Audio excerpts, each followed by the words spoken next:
Hey everyone, welcome to today's episode of The Drawing Board. My name is David Franklin. I'm your host. Thank you so much for tuning in today. If you saw last week's video or you read the title, followed the link, saw the picture, you know that this is a fairly controversial subject because we're going to be talking about whether or not it's acceptable to hit a woman, which is a really controversial subject. From a traditional perspective, of course not. Men are thought to be stronger. They're thought to have the evolutionarily or the religiously placed purpose of protecting women rather than to be a danger to them, to hurt them. From a more socially evolved or feministic approach, of course not. Women are equal in every way. Why shouldn't a man be able to hit a woman? Unless, of course, it's acceptable for a man to hit a man, in which case it's just as unacceptable for a man to hit a woman.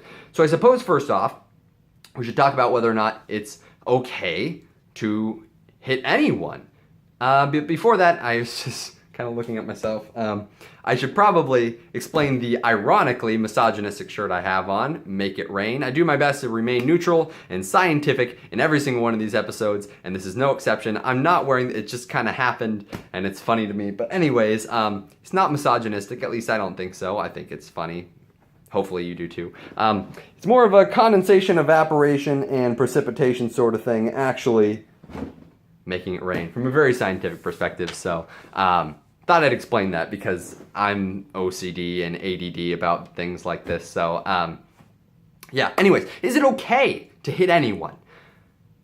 Morally or ethically, that's kind of up to you.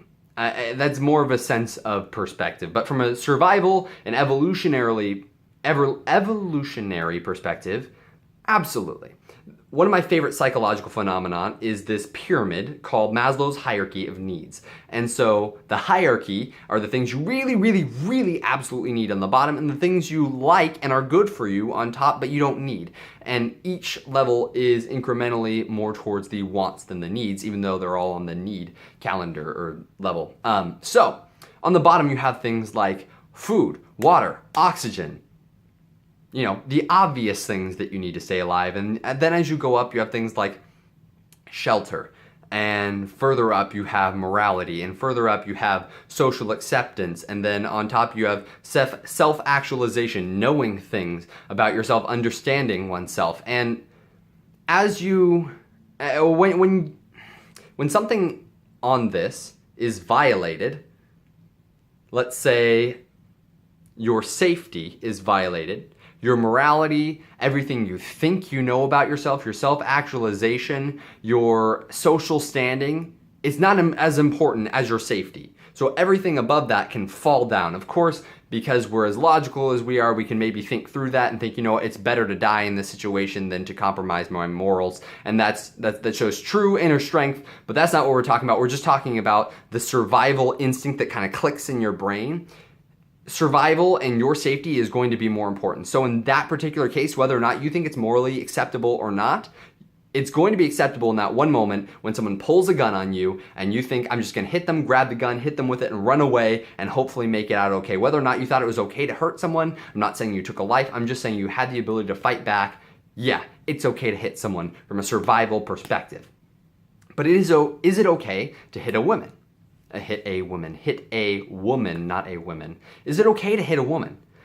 We're going to go at this fairly traditionally and then work our way forward. The original argument, or the traditional argument, is that men are stronger. But in order to even compare that, we have to define what strength is. I'm going to go with a more traditional idea of what strength is and call it power, because from a physics perspective, power is the amount of force over time. Because we think of strength as your ability to lift something heavy or let's say like push someone really hard. Like you're strong if you can do that. So power is strength over time or force over time. The amount of force you can generate in as little as time as possible. That's going to make you be as powerful as possible. And from a muscular perspective, what you need in your body in order to do that is ATP, the cellular energy almost. And men generally have a higher level of ATP, which means we have a greater level of power we can generate. We have faster twitch muscles. We have that boom. We have that, that's too high. Boom. We have a boom. We can hit. We can push. It's hard. It's powerful. And so from that strength perspective, yeah, men are stronger. However, I'd like to justify that it's more of a separate but equal kind of thing. Women, because of the way their muscles are, because of the way they develop, generally aren't as fast twitch. They're more of a slow twitch sort of muscle. So when you go into situations like, hey, I think I'll just run a half marathon with less training, women are usually better at endurance-based activities. And from a old school hunting and gathering perspective, that makes a lot of sense, because women usually did the gathering, which meant carrying around big baskets worth of food and walking all day long, which is going to be really stressful. You're going to lift this thing really heavily all day long, just drag it with you. That's slow twitch muscle. And then we're going to have to fight a mastodon over here for just a couple of minutes, fast twitch muscle. So it makes sense the difference between them, and it makes sense why we would define power as that, because again, the hit is the power base, the amount of force over time. So already the man would be thought to hit harder. But then you have to get into comparison of the way that the bodies are set up. Men usually have a lower fat content than women, which means more of our body weight is going to be muscle.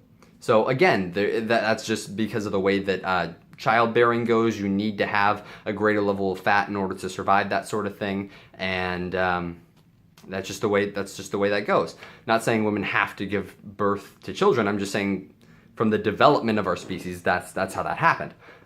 So we're talking about the fat, we're talking about the ATP, the difference in pain that we experience. Women generally experience pain more greatly than men. And I'm not talking about the getting kicked in the groin versus giving birth thing, and I mean, I will talk about that, but I'm just talking about the way that our brains are wired. The way that their amygdala processes pain is, if you were to have the exact same thing happen in terms of the amount of force, women will register a greater level of pain, and brain scans have shown this to be fairly true. So, just because they experience things more intensely than men do from a pain perspective, that doesn't mean they are weaker. In fact, women usually have a higher level of pain they can endure before passing out. That's necessary for labor, obviously, because that's like the greatest pain you can possibly endure. And so passing out during childbirth would mean all the children would die before they're ever born, and that would be horrible for a species. So the point of that was to say, men are bigger, usually, on average. We're taller, we have more muscle, we have more weight, and more of that weight is going to be muscle than fat than on the average woman, than on the average man versus the average woman. This is this comparison, and I think that's important to keep in mind. We're comparing the average man versus the average woman. Why do I keep doing that? So, the idea being here that if the average man is going to be taller, heavier, more muscular, more explosive, that's going to hurt worse, and because women experience pain worse than men, it's going to hurt them worse. But that's usually, I mean, in that particular case, just talking about like hurting someone because of some sort of vindictive, I don't have power at my job sort of thing, so I'm going to hit my wife, or I'm going to hit my kids, or I'm going to hit something to make myself feel better, that's usually not socially acceptable at all. What I'd like to argue is more of a survival perspective, like, oh yeah, someone pulls a gun on you on the street. And so this is where I think things get really gray, because we're not just comparing, is it okay for a man to hit a woman? I think it is okay to hit a woman, and that's a crazy thing for me to say, but from a survival perspective, I would say it's true under certain conditions, because I think a better rule of thumb is it's acceptable to use as much force as you need in a situation in order to get out alive and safe. So what I mean by this is, I'm going to go back a couple years. I was dating this girl who weighed about 100 pounds, and she was 5 foot tall. Now, when I personally was at that stat level, when I was 5 foot tall and 100 pounds, I was in the 7th grade. So me, as a 6 foot tall, 165 pound man, if I were to say, yeah, it's okay to hit someone like that, that would be like saying, I got into like an altercation with a 7th grader and used all of the force I could against them, which is just an absurd statement. And the crazy thing about that is, because the average man still has greater, faster twitch muscle and less fat content, I would have probably even been stronger as a 7th or 8th grader than she was. Now, she's not the average woman, She's very small for her size. But my point being, against a 7th or 8th grader or someone of her size, there would be no reason for me to ever need my full strength. But if I were to, for some reason, bump into, let's say I'm a bad person, I don't know, let's not do that.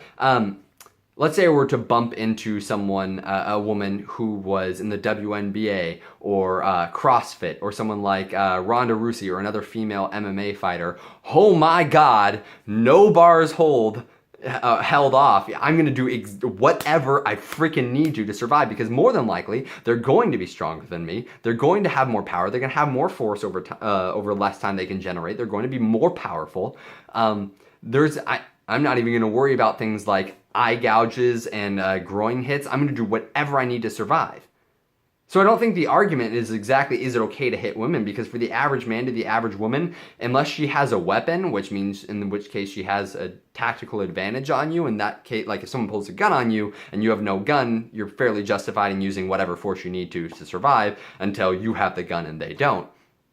But in an average just fist fight, if we're talking someone who's bigger, stronger, or more skilled than me, it doesn't matter what their chromosomes say, whether they're a man, a woman, whatever in between. It doesn't matter. I'm justified in using any amount of force I need to. However, it's complete overkill. Like if a 7th grader decided he was mad at me, like let's say I'm a father and my 7th grade son or daughter decided they wanted to like wave at me, all I really need to do is restrain them. Like I'm justified in using some force, but if all I had to do is kind of catch their hands and hold them down and talk to them until they're calm again, there's no reason to come out swinging or to use any holds and gouges and groin hits. There's no reason for that.